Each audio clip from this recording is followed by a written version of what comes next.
I'm still paranoid. Okay. Okay. So I am really bad at starting these off, but thank you for being here. Can you introduce yourself? Yes, hello.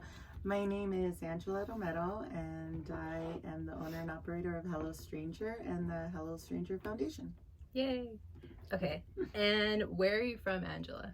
Oh, And I know your nickname is Angie, right? No, it's just Angela. Really? Yeah, but I mean, I have a lot of brothers and sisters. Everyone will call me Angie or Angela. Okay. I don't knock it. I'm just kind of like, it's me. Because yesterday when I was looking for you, I was like, hey, do you know if Angela's here? And they were like, Angie? Yeah, she's somewhere in the office or whatever. Oh, yeah. That was probably Alex, I'm assuming. So the Alex. Front door? Yeah, at the front. And I've known him over 20 years. And yeah, we were talking to him for a minute. He's cool. He's super nice. Okay. What's your background and ethnicity? Where are your parents from? Oh, awesome. So I grew up in El Sereno, California. It's a small suburb over in Northeast LA, and it is like my home, my bread and butter. I love Sereno so much. It's every bit of raw and every bit of life that I know. And growing up, it was pretty damn awesome. You know, it's scary as well, but yeah. I think that's how we all gain our tough skin on occasion. True. My parents are both like second generation Angelinos. They, you know, they have my father's family comes more like Mexico City area, and then my mother more outside, kind of in the between the El Paso, Juarez kind of area and stuff. But it's definitely more. As of now, we kind of like just have all of my family is all like within LA. Oh, cool. Yeah, that's how it is with my family too. We're in Highland Park, and I have like family that lives across the street. I have family that lives on the other block. I have family that lives like 5 minutes away in Highland Park, and then just like everyone's living there. We're lucky. I mean, honestly, that's lucky to me. It's like, okay, everyone's within like driving distance, but also too, you still have your roots in Highland Park. I have family in Highland Park. You know, it's just I love that. I love that. Right? Like everyone's kind of around, but then some of them have spread out a little bit too, because I have a lot of brothers. I have 9 siblings, so they're just, you know, spread out. Yeah, definitely. Yeah, we're a big family. That's a lot of kids. Yeah. Did you ever travel or have you traveled a lot? Yeah, actually, I'm probably the one in my family that is the most well traveled, because I was so afraid of it. Especially, I'm really used to now traveling by myself. I try to do that, but it took a lot for me to even get to that point. My first trip by myself was after I turned 18 and graduated high school. I was like, I went, it was kind of funny because I went to like one of those travel agencies and I said, where's the farthest place that I can go to? You know, what's the farthest place? And they're like, oh, well, the longest flight is Australia, 19 hours. And I was like, cool, I'll book a ticket there. What the hell? You went to Australia? Yeah. I've always wanted to go there. Well, it was funny because she was looking at the flights and she was like, it's going to cost this much. And I was like, okay, like I've saved up enough money. I'm going to do this. And she's like, well, if you want to go a little further, you can actually go to New Zealand instead. And then we'll just book your flights on the way back so you can hit a couple other countries on the way. So I'm like, let's book it. So I took a 24-hour flight to New Zealand and then stayed there and then went to Australia after and then came home, and that was my first trip by myself. Holy crap, that's so cool. Yeah. I asked that question because every time I come back from, or if I come, like I go out of state or out of the country or something, like, and I come back, there's this feeling that I feel when I fly over LAX and like I see my city. And I know you are really proud of like being from LA and stuff. Like, do you get that same feeling? Oh, heck yeah. I mean, I love LA so much. Like, it's literally on my middle finger to tell everyone else who hates it to fuck off. So, but travel and I've been lucky enough to travel and to have that mindset of traveling and stuff and to kind of conquer a fear that I had. And also my parents never traveled. They had too many kids, hence the 9 siblings and stuff. The farthest places we ever went was like Vegas, Arizona, Rosarito, you know, like we'd always hit Baja, and those were the places that we did. But those are like the main 3 places, or like up in the mountains in Big Bear, Palm Springs and stuff. So San Diego, it was just wherever we can go and have a day trip or whatever, or a couple days. But I'm outside of like traveling, and I will say I have world traveled a lot. half of it based off of, and some of the article you may have seen or read about was mainly because of grief, and I just wanted to leave and find myself. So I decided to world travel and hop around and stay in hostels and pod hotels or live on the beach in a tent. And I did that for a while until I came back and started Hello Stranger. Oh my God. Scary. You have so much experience. Okay, so let's like go back a little just so we can like find out more about you. What schools did you go to? Yeah, well, I'm a LA Unified born and raised. Yeah. I mean, that's my jam right there, which I love. But I also, I went a little bit during junior high school to like South Pass Middle School and stuff, which was totally like the 90210 Right? to me of Oh like my God. the world. I was like, oh God, this is like the rich neighborhood and Yeah. stuff. But that only worked for so long because we were still at the time using an address, and it's just so crazy. I remember because it was really just so our parents would get us kind of what they consider to be a better education and stuff. And it's unfortunate that we couldn't really gain that in LA Unified, so we had to use an address, and then we were going to South Pass Middle School up until they figured it out. And it was just before we were graduating.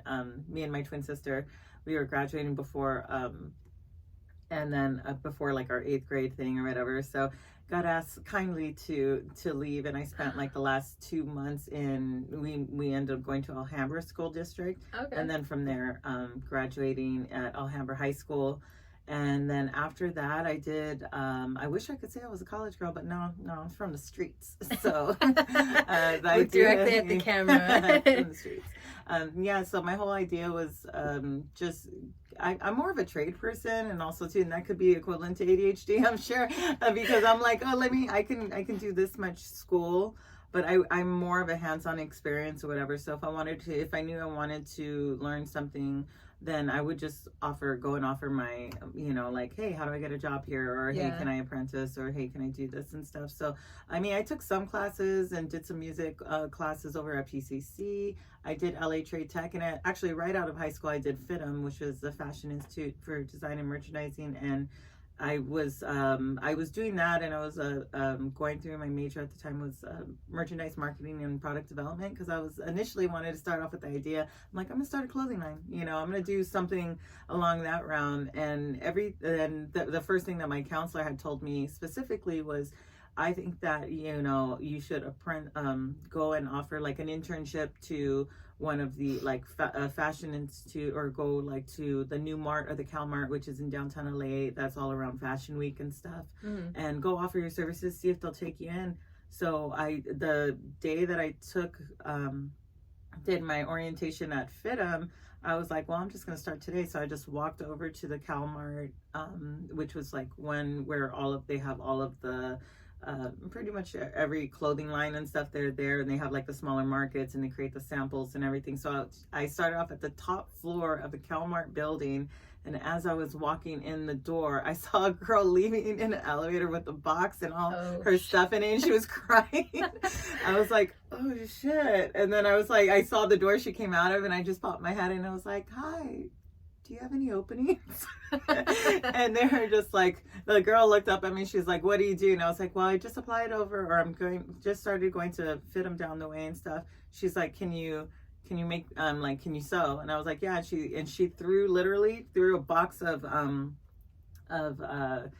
what is it, fabric at me and stuff, all these different like just scrap fabrics and stuff. And she's like, I'm going to lunch, when I come back, have something for me. What the And she hell? was like, there's a machine, there's a pattern, just do it. She's like, I'll test you right now. And I'm like, and I didn't really even know how to sew. I didn't know anything. So I was like cutting stuff, like doing like big stitches to make it over exaggerated. And I ended up making like, I think it was like a skirt or whatever, just something that you could just, something simple that you can put on. Yeah. But it was like very like, I was going like almost barbarian looking and stuff, because I was like, okay, these are natural fabrics. I can cut these, almost make it look cool, caveman-y, but something that like at the time, like Aaliyah probably would have rocked with like a tube top or something.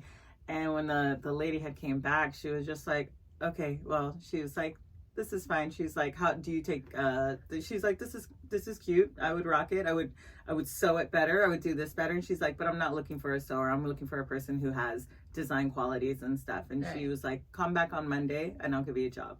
And so I started working for her instantly, full time, with a paid salary as an assistant to the head designer for Smink Incorporated. And I started off, I mean, coming out of high school, it was had to be like, I mean, let's just say like I was pulling like $3,000 a month, and I didn't know what the fuck I was doing.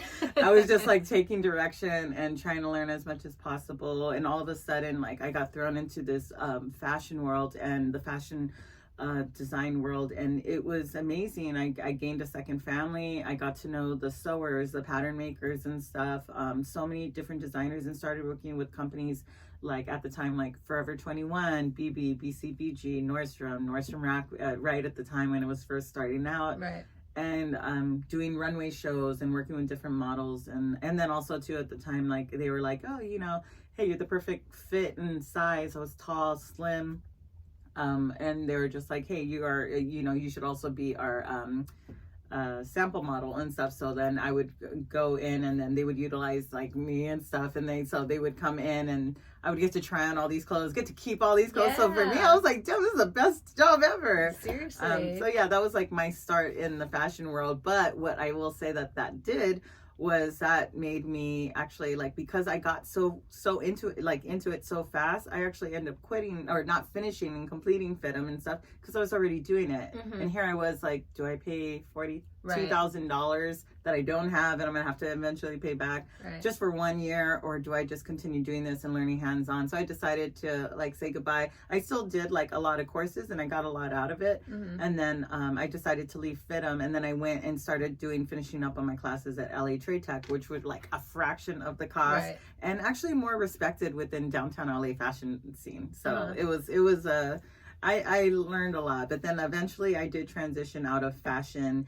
And actually, because of 9/11, we had like sped up our fashion week in New York or whatever. Our boss was a little crazy, and he definitely partied a little too hard, and was very known for yelling and stuff. Like everyone who I worked with was awesome, but the main head of the business was a complete piece of shit. Okay. And so he. So he had rushed our designs and stuff. So we would have LA Market and New York Market, and then when LA Market or New York Market, we were coming upon New York Fashion Week. He was really adamant, like, get this finished, yelling at the reps and stuff. Get your asses on the plane. You need to get here to LA and stuff. So they had to drop everything that they were unfortunately doing. And some of them had to get on, unfortunately, what was one of the flights that ended up crashing during 9/11. And after that, my company was about to go bankrupt. And so we went from like being such a predominant fashion, a group there. And then he was like, I'm ruined. I'm gonna do that. And I'm just like, okay, well, this isn't good. And my brother at the time was working in coffee and tea, and was like, well, hey, why don't you come over this way and let me just show you, like, until you get back on your feet and figure something out and stuff, why don't I just show you coffee and tea? And so then I ended up getting deep into coffee and tea, and eventually became jumped into management really fast and started learning how to work with people, and that built my people skills completely. And then I ended up eventually going from coffee and tea, and I'm like, oh, you taste with the same palate when you move into alcohol. Mm-hmm. And so so I went from coffee and tea to alcohol to now eventually owning my bar. That is a crazy story, first of all. Like, oh my God, I feel like times are different now in the job force. Like, you can't just like walk into a place and then like, it's like go online. Yeah. Everything's online. So yeah, like, I actually, when I graduated, I wanted to be a dental assistant, and because I wanted to do a trade. Oh, okay. I didn't think college was for me, and I always kind of felt like insecure of like my intelligence. Mm-hmm. So I was like, I'm just gonna do dental assisting and I'll make money, and then I'll like start a business with like the money I save up. And then I went to PCC, and then I was interested in fashion too. And then I was like, I think I took a class, and then it just didn't seem like it was for me because it seemed very cutthroat, and I'm very sensitive, and I'm a crybaby. So I like, that is so amazing that you had that opportunity. Oh yeah, in the fashion industry. It is cutthroat though. Yeah, right? You saw people getting fired all the damn time, people getting yelled at. It it was nuts. But it was very also family. Like I got along so much more. Like instead of hanging out with all the other designers during lunch, I would always hang out with all the pattern makers and all the sewers and stuff, because it was like every day was like a potluck, and people from like Guadalajara would make the thing. Oh, you got to try my pupusas, or no, you got to try my that. And it was like, to me, it was like I have all these amazing aunties now. So damn, it was that's cool. so cool. Okay, so you did mention you didn't go to college. So did you always have this like mindset that you're gonna have your own business? I think always from the beginning. Yeah, from the beginning. I think I started taking like business, like the ones that I did like complete. I did do a few business classes, and then I jumped into the world of SBA and taking as many of those free courses and stuff, and score as many courses as I possibly could to learn how to like start a business, write a business plan, marketing, merchandise, everything that I can learn. I try to just be a sponge. And I feel like I know a lot of people say like jack of all trades, master of none, or whatever, but I feel like I'm a jack of all trades, and I can do all the shit that I could, because it's like, how do I move a mountain? Like, I'm not sure, but let me work on it. I'll figure it out. Yeah. So but yeah, it's just one of those things where I always knew I was gonna have a business. I just wasn't really sure. Like ever since I was little, I was like, I think it started with initially I would want to do a flower shop. Then I was like, okay, a flower shop, that sounds great. Then I'm like, oh, then I started getting in my head, it's like, not becoming like a tree hugger in the sense of it, but I was just like, oh, flowers are good or beautiful, but to like make money off of nature's beauty, it's like when it's naturally there. So I started like, okay, well, maybe I could switch to fashion. And then from fashion went on to like, maybe I'll open a coffee shop. Yeah. And then I was like, from there, I'm like, oh, one day maybe I'll open a bar. And that always kind of stood out, because eventually when I went from coffee and tea, then I started working in the alcohol industry, and I was like, oh, there's more money here. Like I can get tips. I could bartend, I can get tips. And that's what ended up pushing me into wanting to travel a lot more and stuff, because I knew that my mom did, my parents, they just had so many kids. I never really realized that they didn't travel, but the second I did, I was like, I never want to be that way, Right. So of course I grew up with the mentality of like, oh, family, kids and stuff. But like now here I am, and I'm like, I feel completely content, but at the same time, I'm like, I have a beautiful dog, and she's so great, and this is all I need, Well, right now, I'll say that. Do you plan on having kids, or? I don't know. Like I've always had like the thought and the opportunity. I've been blessed with like, even my partner right now, he has 3 boys, and it's just like, to me, it's just, I feel fulfilled. And I also have 29 nieces and nephews, because I have a big family, so they created their families, and I'm like, oh, so I don't necessarily feel like I'm missing out, but I've always and even to this day, and I even went through my application process, and this was kind of pre-COVID, and even before I had met my current partner, and he's been so like amazing and open enough, and he shares his beautiful children with me, and I just love throwing them in the air and just like going out on our little trips and stuff. But even before I met him, I had already started going through the process of adoption, and like trying to see like, what do I need to do just to like, let's just say like I don't have that ability or like that time frame, and I keep going later, like I still would love to help with shaping like young lives and youth, especially those who don't necessarily have the opportunity of having parents, or they need a home, Right. So initially I was thinking like I could become a foster parent, and then just help people with that transition, because I know it's so damn scary, Right. And I didn't come from much, but I came from a big family, and I think it is important to let people know that they too are loved, and give them that opportunity of it, so. Yeah. I mean, it may not be there through physical birth and stuff, although I mean, but I know eventually it will be there, based off of creating a loving home for some child one day. Wow, you have such a kind heart. That's sweet. I laugh. You're like thank an evil you. laugh. Exactly. Now I definitely just want to be able to. My mother was in foster homes, and the more and more I hear about her stories and the struggles and how shitty and horrible these places were, it's hard for me to believe that society has changed that much, that everybody takes in kids in a foster home is a damn saint. Like, no, I think that people just get better with covering things up, God, so I know. it's unfortunate, but at the same time, I'm like, okay, well, what can I do? And then also too, like, I'm not in it just because I'm like, oh, I don't, like, this isn't my, I don't want to surrogate. I don't want to Kardashian the moment. I don't want to like, have that. I would just, if anything, I would probably be like the ones who get kind of like lost in the system and no one wants to adopt them because they're like 16, 17. Chances are they're going to have some snap back at you, or they already miss their mom. Like, well, fuck you, you ain't my mother. And I'm like, those are the ones that I think that I would probably benefit most with, because it's like, hey, like, your life is hard. I'm not going to tell you it isn't hard and stuff, but like, how can we make it so that it starts to be easier, because it's always going to be hard, but like, how do you like map it out? So that's still my mentality, and I know one day that's still going to be in my future. It's just a matter of like timing, and I want to be able to give the most of me to them and the most of my time and stuff. So while I'm in this process of creating this business that I have and this nonprofit, and like, once I get everything kind of streamlined and settled, then I'll start kind of focusing back on that again. So that is such a good story.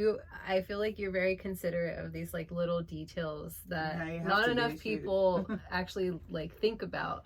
Because a lot of people don't even want to deal with a teenager or like realize that it's important to give those kids attention as well. Oh yeah. I mean, same when my mom did go into the foster program at 15 with her siblings, and she has more, she's 11, only a couple of them were older than her and they were able to go out on their own, but the rest of them all the way down into young age, because she pretty much had lost her parents at an earlier age, and they not even physically, it's just they just weren't there enough, and the older kids were watching the little ones and stuff, so the city comes in and they're just nope, and so everyone else going to foster homes. But when they were in that middle gap, like anyone between that age of like the 13 up until 17 years old and stuff, they all had to automatically go to juvenile hall.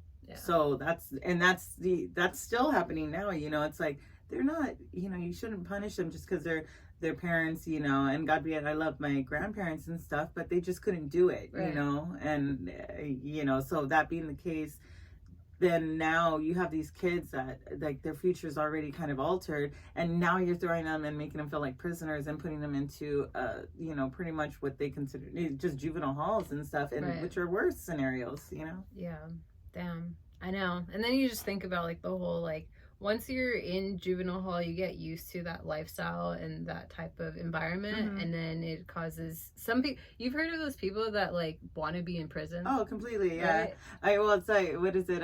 Three hots and a cot. You get 3 hot meals and a cot to sleep on. And that goes. It's also that lifestyle. I think Shawshank Redemption kind of like put that. When the first time I had saw it, and I saw that scene of him when they go out and they're trying to live there after being in jail or prisons for so long, and then they go out to the real world and everything's just so much faster, and people's like, oh, it's scary. I imagine to them that it's a little bit more comforting to go back. So then when you do that at a young age to a child, like that's all they know in some way. Oh, I mean, and growing up also too in LA, I mean, well, I'm pretty sure it's all around the world, and but it was almost kind of like cool if you're in a gang, and I was like, I thought like, damn, I'm gonna get knocked up by I'm 15. I'm gonna be one of those cool like maybe the loca sad girl mothers and stuff, and and this is it. Just they made it. I mean, not to say that it looked cool and stuff, but no one really tells you. You never really have those struggles and stuff. So, yeah. No, yeah, I feel that, because I went to Alhambra High School too. I forgot to mention that. Oh, really? Hey. Go Moors. Just kidding. I hate that school. It's such a dumbass name. I hate that school. Sorry. It felt like a prison there, to be honest, but not that I would know, I guess. My idea of a prison.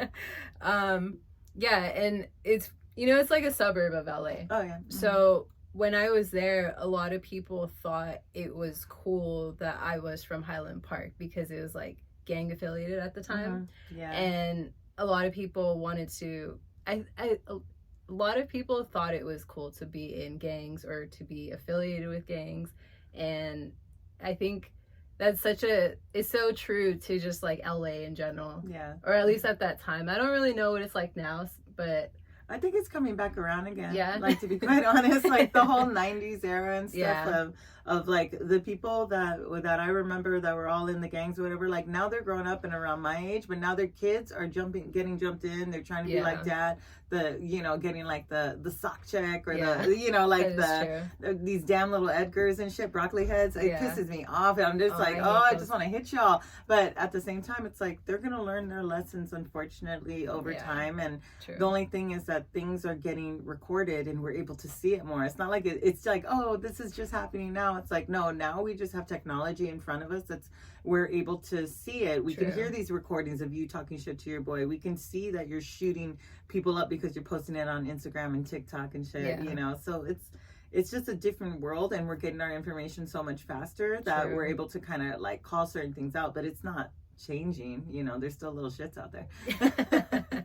I know. And the people that go out of their way to like perm their hair, I'm like,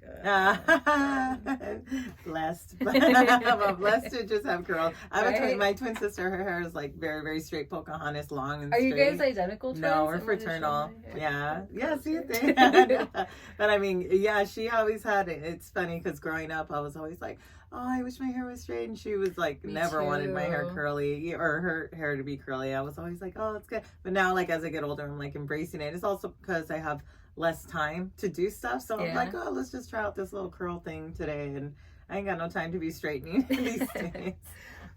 So when you were younger, what were some of your hobbies? Like, how did you kind of get into this community of like oldies music and lowriders and stuff? Like, did that have anything to do with your hobbies or I think a little bit of both. Is my family, my brother, my father are both concert promoters, lowrider concert promoters. So I was lucky enough to, at a young age, to like be around like how to do the setups and the breakdowns and stuff. And then I just want to learn everything, once. So I learned a lot from my father and my brother for throwing events, different events. And they were big on community and giving back and like doing toy drives and doing stuff like helping like different council members or people like, go out and do like the community cleanups and all that stuff. So I was lucky to get that from them. But then they also threw these concerts, and that's where I was kind of like, damn, this is amazing, but I was doing a lot too and still trying to find my own identity, and music was a big part of it.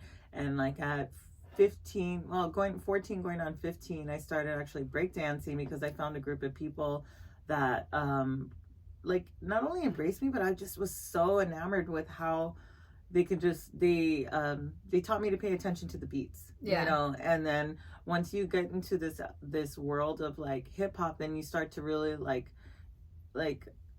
see that there are, when you go by like the elements of hip hop and stuff and what those are, and you got the music and you got the graffiti and you got like the pop lockers and you got the beat makers. It's what it is you start to realize that there's an actual ecosystem around it and everything flows together.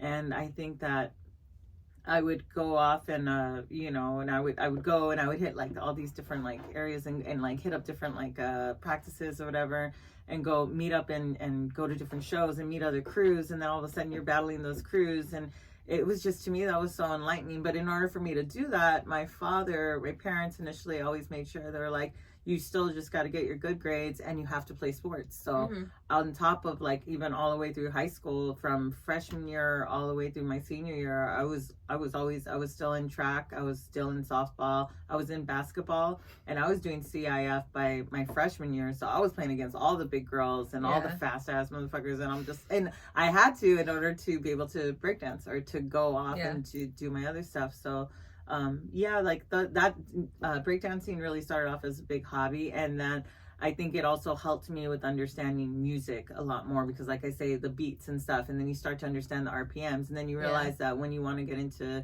DJing, that like that's a big thing, because now you're doing the same counts that you would do if you're like hitting a freeze, or if you're like jumping out in a circle to do some footwork. So it was really, really music is a really big part of how I got here. Wow. And so you were breakdancing, like you said, from your teenage years, right? Yeah, definitely. From the time I was like 15. Okay. I wouldn't say like more deep into it between 15 and like 20, but but yeah, it was one of those, like, I wasn't the best of the best, but I wasn't afraid to hop in the circles, and I loved routines. I loved going to practice. I loved the boys. Like, they were all good. Like, every single one of them tried to hook up, but then you're always like, I see you as my brother. Like, yeah. So it was fun, but it helped me like branch out and learn so much, about the different scenes, because even when I was breaking, there was still, like, at that time was like all the party crews and the party scene and stuff. So like sometimes, like, us as B-boys, B-girls, we'd be going against some of, like, the, like the groovers or whatever. And like, it's so funny now because my boyfriend currently, he was like, he was in Swing Kids, and to me I was like, oh, these guys, like, I would have battled your ass back in the day, and just not like, like, you go over there with your goofy hands, like, and I, like, just hit in a circle. But then now we have something beautiful to talk about, because we can always talk about the party scene and the party line in general, or the backyard parties, the flyer parties, baby like all these old spots that are now kind of coming back. It's so weird to see, like, veteranes y rucas or all that stuff that now we're coming into our time room is coming into, like, museum like exhibits. And I'm like, I'm still here. You know what I mean? I have one of those coming up at my space too. So I'm really looking forward to it, because I feel like I'm just going to be around nostalgia. It's funny because I grew up listening to, like, KRF 101 as a little kid. Oh yeah. And like Hot 92.3. And those were the two stations that, like, my parents would always play in the car. And it's funny because KRF 101 now plays, like, Madonna and, like, 80s music. Oh, yeah. And it's starting to catch up. I think I've heard them play, like, Britney Spears, and I'm like, bro, what? Like, 2000s? What? Yeah. Britney, actually, when I graduated high school, it's so weird. I went to, what is that thing called at Disneyland where it's grad night. Okay. So our grad night from Alhambra, you probably had yours there too. Yeah. So it was at Disneyland, and I remember them saying, they have two performers and two totally different sides of the musical spectrum, and one of them was Britney Spears and the other one was the Aquabats. So my ass ran to the Aquabats because I was like, this is so badass, I love it, because during high school, even though it was a B-girl, my boyfriend was in a punk rock band. Okay. And stuff. So, like, same thing. Yeah. He was cool. total punk rock, 3-chord punk, poppy punk and stuff. Like, No Effects sounding, Me First in the Gimme, all that stuff. Super fun. And they were called Crud from Alhambra, California. And they were the big shit at Alhambra High School. They even did the reunions. The high school reunions? The high school reunions. Damn. I didn't go to that, but I mean, I was just like, But I remember hearing, I'm like, damn, y'all made it. But I think from what I know now, and, like, much respect to them because I still talk to all of them now. But yeah, they're still practicing and they're still playing music together. So I got to give them that. Yeah, it's all about being consistent, which is something I'm learning to be consistent with, like, hobbies and things, because I'm all over the place where I just, like, start something and then I'm like, I'm not that good, like, I should just stop, and then, like, oh, you're in your head about it then. I'll keep going even though I know I suck. I'm like, well, it's eventually gonna have to get better because it's like no going back now. I'm starting to, like, change my mentality to be like, you know what, there's no going back. Yeah. I could only keep building or just, like, give up and, like, not do anything. So I'm gonna keep doing this. So has community always been important to you? Oh yeah, I think also same thing, going back to my brother and my dad or my family. It's just it's just always been there. Like, even when we didn't have anything, we would figure out how to give whatever we could, whether it be our time or helping clean a home or doing something like that. And my brother also too, Michael, rest in peace. He was also honorary mayor of Sereno for a couple terms, and he's, like, a big reason as to why I started Hello Stranger. But I also, outside of seeing, like, that music portion of him, he made me realize that the city of LA and stuff, like, all you got to do is ask, and, like, you want to throw an event, you want to do something that is going to benefit the community, you want to do a turkey giveaway, you want to do a toy drive and stuff like that, just ask for a space, and people will follow, and so I learned a lot of that from them. And community is just a big deal. Like, I just it takes a village, I guess. Yeah, that's what it is. It takes a village. We have to be able to, well, not we, but I do hope that, like, some of the stuff that I do helps, like, not just reflect me, but reflect, like, I'm doing what I want to see the world do, you know, and I still feel like I want and need to do so much more, but we have to have a starting point. So I'm getting to it. I'm pretty sure even on, you know, my last breath, I'm gonna be like, but I should have done, you know. I still have to do this. Yeah. Yeah. Dude, that's so crazy. I remember one time I was, I don't know what, I think me and my friend were about to get like chased by some coyotes or something. And I was like, dude, I'm sorry, like I can't save your life. I got a lot of shit to do. Like I'm not gonna jump in front of you. Like I really gotta just look out for myself here. Yeah. Like and that's really selfish. That's just like my true colors, I guess. See, yeah, and I would be like I would probably punch a dog in the face, and I love animals. Yeah. I'd just be like, well, shit. Like, am I running situation because of the fear? Because that's fearful, and I'm probably the person who would just, you know, where they're saying like you either keep running or you just turn around and face your fear. Yeah. And I've been in that position, like we're getting chased by dogs with my brothers and sisters, and they just booked it. They hopped the fence, they're out. They left me. I was the one who's there, and I turn around, and I'm just like, dogs. Just standing up. I'm like, okay, let's go. Like, all right, there's nothing else I can do. Here we go. Turn around, like. Smear you, let's go. And in the end, I'm such an animal lover, and I'm just always like, well, they're just as scared as us, you know. So it's kind of like, all right, hey, you know, just we're be both chill. in this together. Yeah. Let's calm the fuck down. It's interesting because not a lot of people, going back to like that question, like not a lot of people know that like the lowrider community actually gives back to the community. Mm-hmm. I feel like there's a stereotype there. Oh, for sure. Right? Well, definitely male dominated. That's one thing everyone considers like, oh, we all have guns. There's always going to be pelons. Yeah. You know, wife beaters. Every dude hits his chick, like stuff like that. No, it's not like that. I think a lot of it also too is how it's represented in the media and our movies and stuff. Like even from my first trip in Australia, I remember, well, there was two things. I was in a conversation with these young cats over at the hostel or whatever, and I mean, going, you know, and I'm pro marijuana, by the way, but so at the time, like just finding some weed or whatever, and I remember going like just rolling the joint like in the common area and stuff, and I'm rolling just straight weed, and everyone over there is like more into the European. Everyone's doing like putting tobacco in theirs. Yeah. They're like, you hailing straight weed? Oh, you like Boys in the Hood. Like, man, I was like, is that what you think Boys in the, like, what do you think Boys in the Hood is? They're like, that's LA. Like, you guys just shoot each other all the time. Oh my God. And I was like, they're like, isn't that how it is? And I was like, yes, that's exactly how it is. Don't go there because you will be killed. You know? And I was like, that, but it tripped me out that time because I'm like, this is what the world thinks of us, you know? And it's like all they get, you know, like, I mean, in Australia, like, they're not all like, you know, Crocodile Dundee down under, you know, and all that stuff. Not all of them are like that. Yeah. But that's what we get off of them. And then what they get from us is Boys in the Hood and stuff. Yeah. And it's kind of trippy. And I think also, too, the stereotype of the lowrider and stuff, it's taken a long time to even get to this point. Like, just recently, just the last couple of week, the ban on cruising has just been lifted within California, and which it took a lot to do. And even when I was throwing my lowrider shows and stuff, there's certain cities that were like, can you change the name to like Classic Cars or something? I'm like, nope.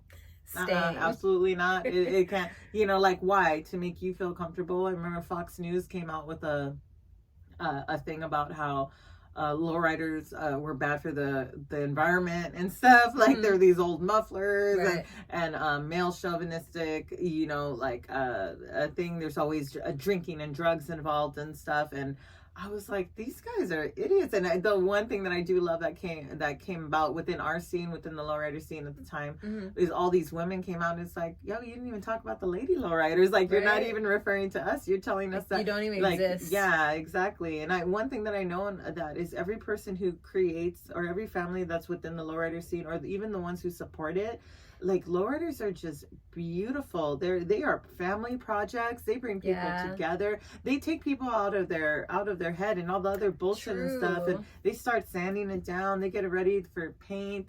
It's special. It's like I guess it can be a very expensive hobby and stuff, but it really does like help you with just like getting mentally like just like yeah. a whole with yourself, and it kind of like pulls you away from all the bullshit and True. everything else that you're going through. I've never thought of that. Oh, I think it's very like healing, yeah. you know. No, yeah, because I mean, you know, when you're just like, some people, they can sink and just like be in their depression, and like you're saying, like, versus doing a project and working on something and working towards something, like a goal that gets you out of your head, for sure. Completely. And it gets you out of like, you know, doing other dumb shit that you probably shouldn't be doing. So I wanted to talk about Art Laboe, rest in peace. Yay. Because I know he's probably been really impactful for you. Yeah, for sure. I love Art. What influence has he had on you growing up? I mean, outside of like listening to all the records, and then eventually getting into the tapes and stuff, and always having those on deck. I always say this because like I felt like oldies were like my way of like that was my version of fairy tales, you know, where I learned so much off of them from everything that I was dealing with, you know, and I'm like, oh, one day I hope I have a love like this, or like, you know, a lot of Diana Ross's songs were like all about breakups and like set me free or let me go or take me back or whatever. So I'm like, oh, they're talking about true emotions, but it was just beautifully done. They're storytellers, and that's what I love about music. And I don't care what realm of music it is, even like musical scores that take you through movie scenes and stuff. They're telling a story, and they put the audience in that mentality of like, this is going to be suspenseful, or this is about to be a sad moment, or this is taking us back to a memory. But music and oldies and art was just such a big deal. And I was calling in my dedication since I was like 11, I would say. And always getting to talk to him in his deep ass voice, and then eventually working with him and stuff because of my brother, and then working with his foundation, and then you know, like you say, rest in peace. And after finally, once being given by the city to create something for art after his passing was probably one of the biggest like blessings that I've had thus far, because I know how much he impacted my life, and I just wanted to create something that I was hoping, like, it's a very touchy subject, you know. It's like, because there's gonna be so many people out there that'll be like, I could have done the Art Laboe show this way, I could have done this, and I loved it. It was the one with Dub Lab too, right? Oh yeah. So oh my god, getting that was to so much fun. Put together everything with when Dub Lab hit me up, and they're like, I work closely with Grand Performances over the years also too. So Grand Performance is like, hey, we want to do like something, we feel like we should do something with the Lowrider scene. Then Dub Lab's like, oh my god, we should do something with Art Laboe. Then Frosty's like, holy shit, let's just call Angela. And they're like, oh, let's link on this. And I was like, all right, let's put together this concert. And got a chance to work with a really great team, from Grand Performances team to Mama Bear, who's currently on air and doing working with Dub Lab now and stuff. It was like we all just it worked.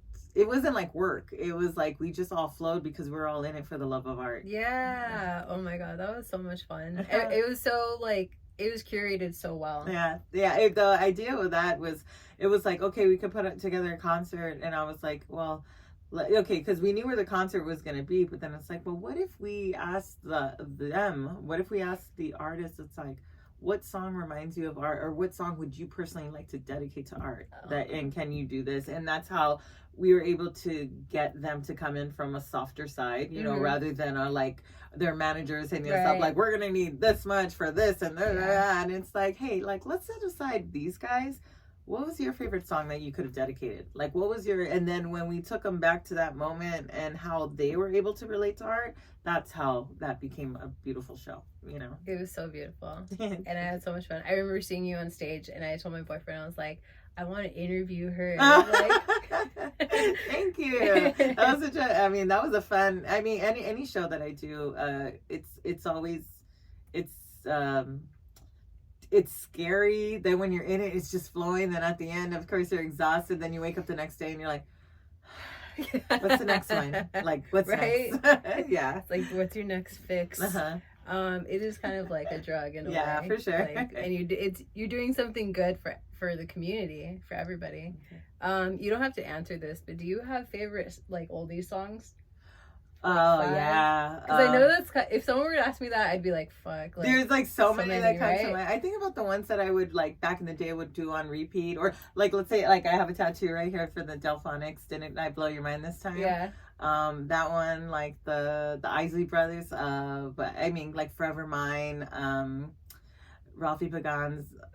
Oh fuck! It's like I could listen to it on repeat because he's like just a musician that was taken away so much, but I Want to Make It With You is just so beautiful. I'm into those falsettos and stuff. Like I really love oldies and like doo-wop, and you know that's where I was lucky to get that from my father, and a lot of like that old like more Chuck Berry, like old rock and roll kind of stuff, and like where a lot of these songs ended up stemming and coming from, all the way into kind of like even the disco scene when like Donna Summers were coming out and stuff. But really the oldies like Oh Honey, Forever Mine, you know, of course Hello Stranger is there. I love Hello Stranger a lot because of it said once at the beginning, and then the remainder of it is the chorus, and it was originally the Capitals, and then I when Barbara Lewis redid it, it to me she like leveled on like a flirtatious note to it, like a delicacy to it, where before like it was so like more kind of like for the time it was like hello stranger, and then it went into like her being like kind of like you can tell she was winking at whoever she was like, or like I hope like that's how I envision her, like she's just like, ooh, seems so good to see that, like you know, kind of like flirtatious. I'm like, damn, that's so beautiful.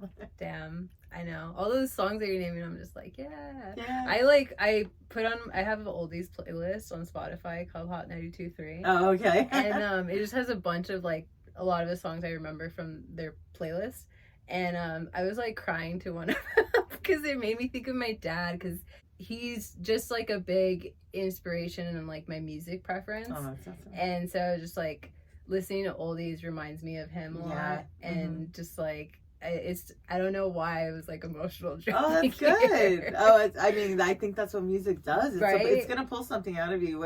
I mean, how many times have you even just skipped over a song because it reminded you of an ex? You're like, fuck that guy. Or like, nah, you know, that used to mean one thing, now it means this or whatever. It's like, it really all depends on like how, what emotions it brings out of you and stuff. And half the time it'll just take you back to a memory. So true. Let's see. I have, whoa. Good, Mike. What are some challenges you've experienced building Hello Stranger? Because I know you've come across a lot. At least in that article that I read. Like, I mean, it is a lot. Like I think the first challenge obviously is just kind of like making a name for yourself or a name for your business within this realm of what is considered to be a male dominant sorry, I keep saying dropping. It's like no, slow and low. Okay, that's literally what it's doing.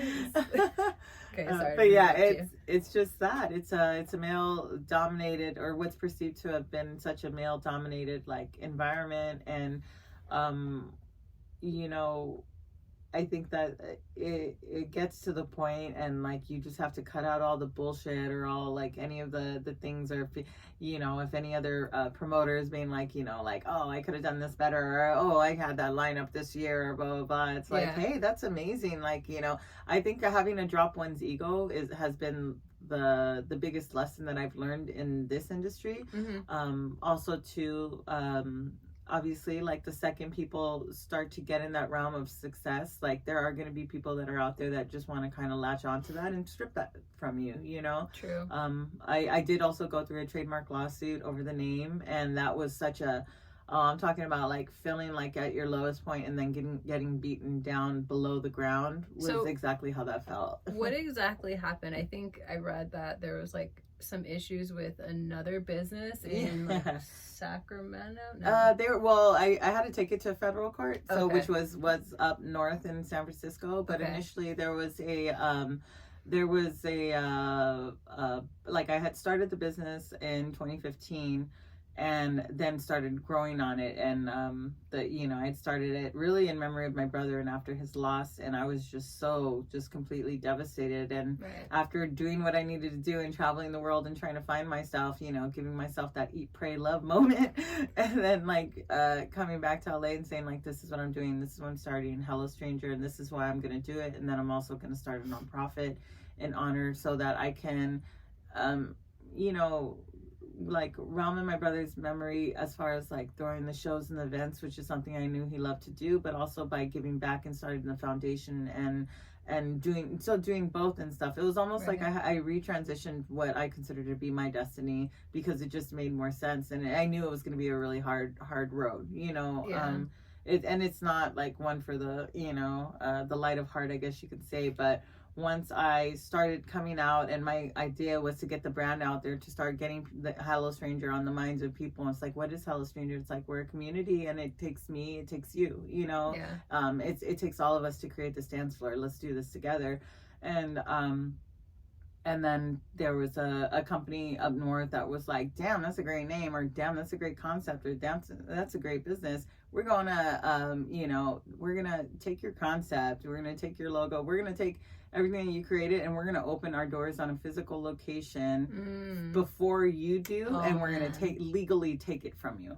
Damn. And I was like, you can't do that. I even have a trademark and stuff. Yeah. But it turns out that if people really want to, they can try, and what a lot of people end up doing is giving up on their this is going to cost too much money, or this is going to cost and I will say that it did cost a lot of money, but, and a lot more than, I could have bought a house for the amount of money that I put into lawyers just to hang on to Hello Strangers names. And that's fucked up, that's true. Coming from a girl whose family only ever rented, and I could have done that. It was almost like I had to go through such a shitty time, and really, really, it really instilled in me of well, what does it mean to you? So many people were telling me, just give it up, just create something else, do another name, do another this and stuff. And I'm like, I don't think you fucking get it, but that's okay. Yeah. So I'm gonna I had to really pull myself away from everyone, from family, from friends, from exes and stuff, and be I'm truly alone in this. I have to do this fight by myself. Mm-hmm. And I did. And eventually the judge saw, in our favor, it's hey, well, guess what, you did everything. And that was the thing, it's even if you do everything right and you follow the rules of the game and the trademark procedures and everything, and what are the requirements based off of federal law, someone can still come at you. If I want to, I can still go at Nike and be nah, I want that, I own the swoosh, What? and I could never have even drawn the swoosh or done anything with the swoosh. But by me bringing it forward, it's either they are going to spend the money to prove me wrong, or they're just going to give it up. Nike, of course, would spend the money to prove me wrong. It'll be simple or whatever. But coming from a small business person, they're hey, we already opened our doors. People are going to associate Hello Stranger with us now, so just give it up. And I decided not to, and it was that lawsuit took a couple of years, and I did it silently. I did it without asking for help, because trust me, I want to hit up the homies in the neighborhood and be take these motherfuckers out.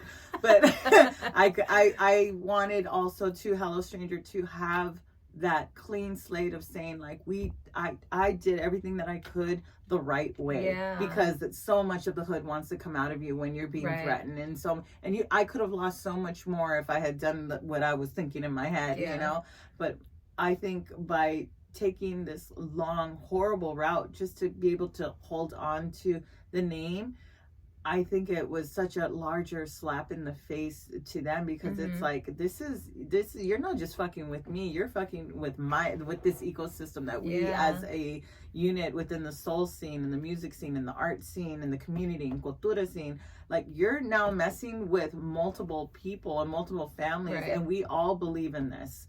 So, if this is where you're going, so that was the hardest part. And I will even say this to, still, because eventually they did have to change their name to the Hello Stranger Bar Oakland. And then I get this, and then shortly after, I get this award with the name and stuff, in that my proof to trademark has been listed, re-enlisted. So yes, I own that. But then COVID hits, and even now they're still and they are still, you know, like got there. They're like, oh, yeah, they've had like a certain amount of time to change their name, change their napkins, do all that other stuff, change their sign and stuff. I think they changed the sign, but I think everything else is still listed as Hello Stranger, which sucks because they're not, to me, and from what I've heard, and feel free to look up the reviews and stuff, like that bar and those people that run it have absolutely nothing to do with Hello Stranger. And, you know, and I won't even say Hello Stranger LA. I'll say Hello Stranger because that's yours. That's the trademark. That's what we are. We are Hello Stranger, and we are nothing associated with them. So I feel bad when people come into Hello Stranger. They're like, do you own that shitty one that's up in, you know, the NorCal? And I'm like, we are not even associated. And then they always tell me their horror stories, like, oh, the security was like this, or like, oh, like this, or like, oh, this is a, you know, gentrification at its finest and stuff. And I'm like, well, we're not that. Damn. So it's always crazy. Like I constantly still have to defend our name, but just not to them anymore. But now it's like, you know, whatever they're rocking up north just has nothing to do with us. At the end of the day, I think when you start, you know, getting larger and larger, like that's just bad business for them. Like I think I'm pretty sure, like, just reading about us or seeing like anything that I do, or and reading about like what we've done, not only within the community, like, but just, you know, within even like politics, or within even like, you know, our local cities, and or even like the shows that booking and stuff. It's like mic drop. Like I feel like, okay, you guys, I know, I think they just wanted to scare me off. They saw that I was just a single female. There was 3 owners, and they were like, hey, we got more money than you, and we're just gonna take it from you, you know. And I'm like, it took a lot for me to be quiet, you know. And that was such a big test. It was a test. That's a crazy story, honestly. And it also is like a good metaphor for just like the person that you are. Like you're standing true to yourself, you're fighting for it. Oh yeah, and trust me, I want to be thug. I was like, oh man, just you think different, like, you know, because you got to think about the future. So and it's like, okay, if I do something stupid right now, then I can lose everything that I've been fighting for, you know. And so it's like, not kill them with kindness. It's more kind of like be strategic in the way of like, think about the future growth, and how something like so small and you know, and simple as opening your mouth or doing something like that can affect like the future of everything that you've tried to build thus far. And I'm sure like it, maybe without knowing it, but like it's also probably like helped your confidence, and like I fought this whole battle for so long, like I can do almost anything at this point. I'm like I always say, you need a bridge, I'll help, I'll figure it out, you know. I mean that's the thing, it's dropping the fear, and it's so difficult and stuff because it's instilled in us, and there's like so much trauma of like, you're not good enough, you're not better, or they're gonna have more money and stuff. Like I mean, and all of that is, you know, it's just a product of our imagination and stuff. Like we have just as much of a right to do right by the world and our communities as they do. It's just who's gonna take the higher road and who's gonna do it shady and stuff. And I'm not gonna do it shady. I can guarantee that that's not my jam. But if other people are gonna do it, I can't say, why are you doing this? I have to be strategic and be like, all right, well, you're doing this now, what can I do to not only stop it, but to fucking destroy you? Because there should not be people like you in the world. Damn, like fuck those guys. They're all guys. No, it was female. Actually, the lady, the female was, ladies too. Husband, wife, gentleman, and stuff, all from San Francisco. But from what I know, like, it's just, to me, it's a small world, and karma gets people. True. And I just have to, I can't fix my energy on anymore because I got a business to run. You know, and I'm like just thinking forward and not looking backwards because that's where they are in my past. What is one of the hardest things about running? Would you consider a venue and a bar? Yeah, right? Well, it's combined. So like usually venues have the bar in it. So I would say more so the venue, but also the brand in itself, because it's like I'm an octopus and I got my hands in everything, like from like, and so I kind of took everything that I've learned over the years, and every job that I've ever done was all like free learning process to where I am now. So I still have the merchandise because we have the clothing line with Hello Stranger, and then I have food and beverage, and we provide you know, catering options and beverage programs programs. I just recently came off doing grand performances, summer cocktail series. You know, we do other offsite events and such, and create cocktail programs for different bars, different locations. And so I get to do that under the brand and the name. And then of course also throwing the shows. So outside of having the venue, then I also have my offices for the nonprofit, and I do the nonprofit by day, and then I do the venue at night, you know. So I keep those two separate. And then I also do my offsite events. Okay. And the offsite events are like my other concerts and stuff. And what I really like to do with those is really, if I'm doing like let's say taking over grand performances, or at like any of the other like spaces that I've done, or like at the LA County Fair, or if I'm taking over stages and stuff, I always try to make those just like fun, overwhelmingly beautiful experiences that are hitting all senses, like, you know. Yeah. So please tell me you have multiple assistants. No, I'm psychotic. I will say I have. I like every day I work with like two other lovely, beautiful ladies in the office, and they literally are my right hand. Like, they keep me on point, because like I said, I'm like I can get distracted so easily. So I don't necessarily, I don't even call them assistants. I just say like they, to me, we're just as equal, because they have just as much of like love and stake in what I've created with the business and stuff, and they believe in me. So I feel like if I don't go 100% or 110% every day and shit, like it's not me that I give a shit about letting down, it's other people, and you know, and creating these jobs and making sure that people have, you know, money to, you know, I take it down to like, do they have gas in their car? Do they have food on their table? Do they have the ability, like if they wanted to look and they saw something in a window and they're like, damn, I really want that, but like, can they do it? You know, I put everybody else and all my employees way ahead of me, because that's what matters. You know, like, I may be the vision, but I mean, without them, I wouldn't be able to do it. I have so many more questions for you. Unfortunately, we're gonna have to end it in a couple of minutes, like 5-10. But I do want to ask you, because I know this is important for you. What are some of the social causes that are most important to you? Wow, I think, so I was lucky enough when I started to want to create the nonprofit.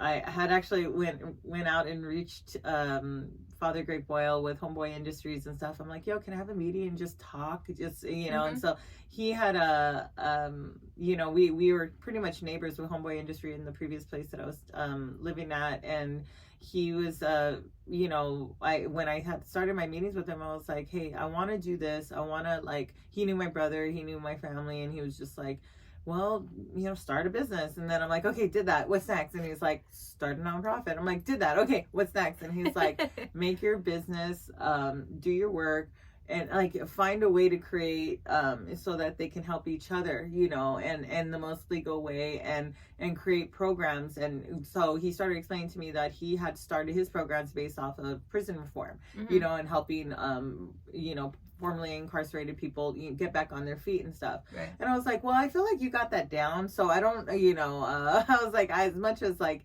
you know, I still see definitely the need for it and stuff, but I wanted to focus more on community development and like, teaching people job skills, community cleanups. I work closely with like LA Mission. We do stuff with end overdose, with Narcan training, which we just hosted yesterday. I'm trying to do that every quarter to, because my office in the venue itself is located in Little Tokyo, which is only less than a block away from Skid Row. So I cannot close my eyes and pretend like Skid Row and the people that are reside in it are not my community as well. So when I come to work on a daily and you're constantly seeing people that are just affected by drug use or, like fentanyl overdoses or that new drug Tranq, that shit is like everywhere. I see people walking around with these open sores and I'm just like, why? And like I have open conversations with them, it's just like, like, are you okay? It's like, oh, it's just like, like, and then they show you their butt and I'm like, fuck, dude, like, it's just, there's so much,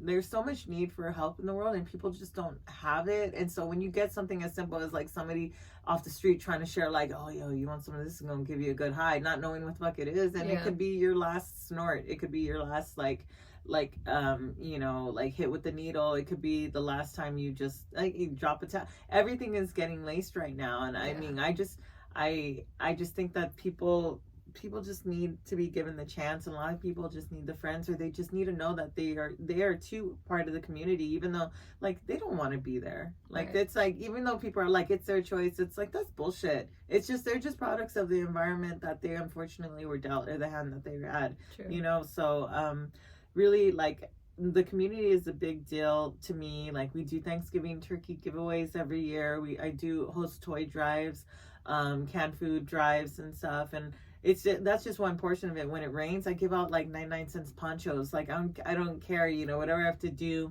right, you know, just to help people out. I try to figure out what the immediate need is in the community, because during COVID it was something completely different. It was trying to get people like testing and vaccinations, and just like bring people food, you know, seniors that couldn't leave their house. So I really, outside of like the overall programs that we do now, and I'm also working on another program right now called Culture Kitchen to teach people in underserved communities job skills within back of house and food and beverage. So I'm working on that as my next stepping stone that I'm hoping to launch at the beginning of next year.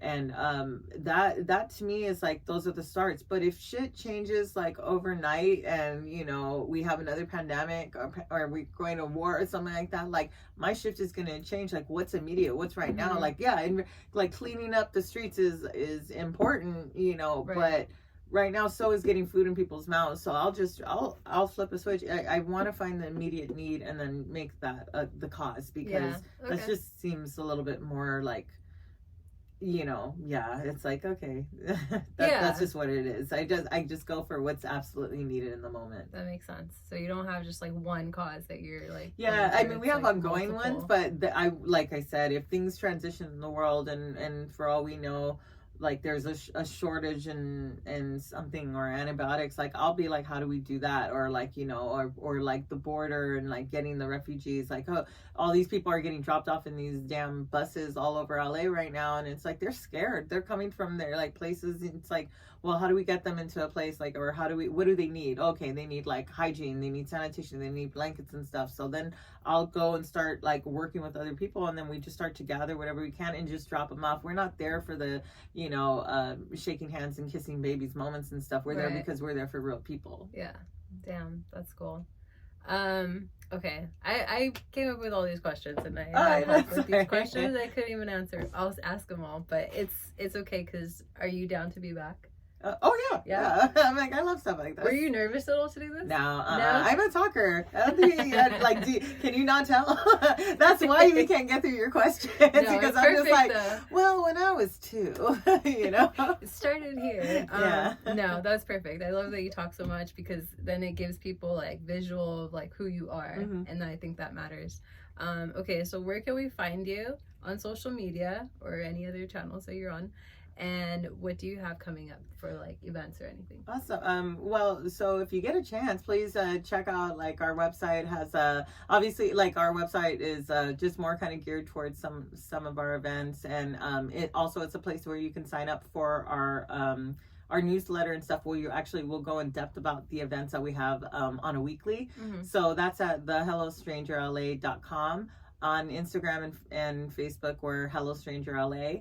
And then we're located in Little Tokyo. I would say, like, check us out on the socials, and then also sign up for that newsletter, because we aren't like on a daily open to the public. So it's one of those, like, literally the prime example of if you know, you know. But we are going to be flipping the actual venue over to a 100% like Chicano based supper club that really is going to formulate on bringing people of all nationalities together through the way and love of music. And then if you'd ever like to donate and stuff, there's also buttons on that website that will help you with, you can link onto the Hello Stranger Foundation, find out some of the events that we're doing and how you can also donate. We appreciate it, because you know, like, we don't count on people's donations, because we go out and try to do as much of the work on our own, but it really does help, you know, and making sure that we're creating jobs for people, and also ensuring that some of the programs we do can still exist. As far as the shows we have coming up, like there's so many that you can peep that out, and please join that newsletter for the hellostrangerla.com. But also too, like some of the offsite events we have. I even brought a couple of flyers for you too. We're helping doing some programming and setting up over at MEMORIA at the LA County Fair, which is going to be on this one specifically is Saturday, November 4th from 3 to 10 p.m. Tickets are available online. Also just announced like one of my favorite bands. I'm really excited to bring the Jack Moves over they're from New York, New Jersey. They happen to be on a West Coast tour.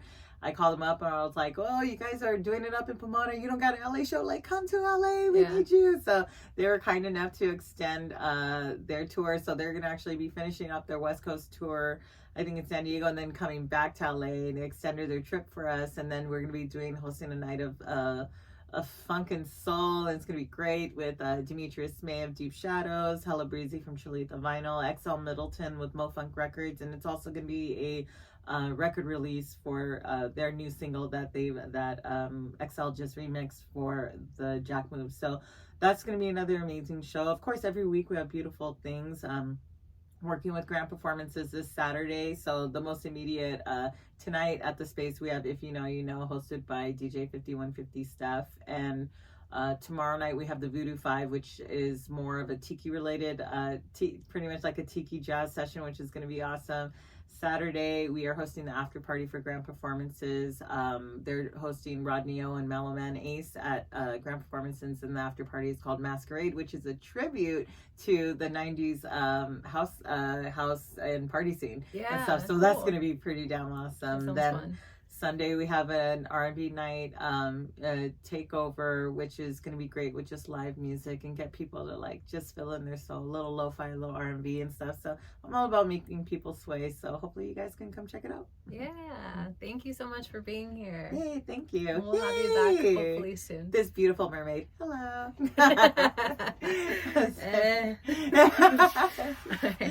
Wonderful. Thank you again.